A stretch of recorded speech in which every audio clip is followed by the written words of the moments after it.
நூ அலைஹிஸ்ஸலாம் 1, இப்ராஹிம் நபி 2, மூசா நபி 3, ஈசா நபி 4, நபி ஸல்லல்லாஹு அலைஹி வஸல்லம் அவங்க 5. மொத்தம் 5 தலைவர்கள் இருக்கிறாங்க.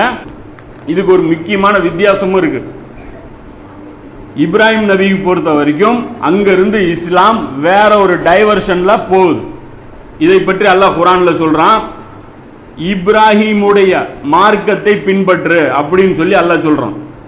4வது அத்தியாயத்தில் 125, 6வது அத்தியாயத்தில் 161, 3வது அத்தியாயத்தில் 95, 2வது அத்தியாயத்தில் 135, 16வது அத்தியாயத்தில் 123. இப்ராஹிம் நபிக்கு முன்னாடி இருந்த இஸ்லாம் வேற, இப்ராஹிம் நபிக்கு அப்புறம் இருக்கிற இஸ்லாம் வேற. நமக்கு சொல்லப்பட்டது என்ன? இப்ராஹிமுடைய மார்க்கத்தை பின்பற்ற. ஆனால் நாம பின்பற்றிட்டு இருக்கிறது இப்ராஹிமுடைய மார்க்கம் கிடையாது. இப்ராஹிமுடைய மார்க்கத்திற்கும் இப்ராஹிமுக்கு முன்னாடி இருந்த மார்க்கத்திற்கும் மிகப்பெரிய வித்தியாசம் இருக்கு. அது வரைக்கும் பார்த்தீங்கன்னா சட்டதிட்டங்கள், அதாவது இஸ்லாம்ங்கிறது தீனுங்கிறது படிப்படியாக வளருது. இது நம்ம எல்லாருக்கும் தெரியும். ஒரு கட்டத்தில் நபி ஸல்லல்லாஹு அலைஹி வஸல்லம் இடத்துல வரும்போது தான் தீன் வளர்ச்சி முழுமை அடைஞ்சு அது முத்திரை வைக்கப்படுது.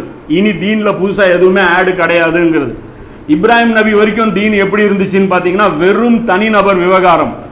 ஒருத்தன் பொய் பேசக்கூடாது, திருடக்கூடாது, விபச்சாரம் செய்யக்கூடாது, அதோட முடிஞ்சது தனிநபர் விவகாரம்.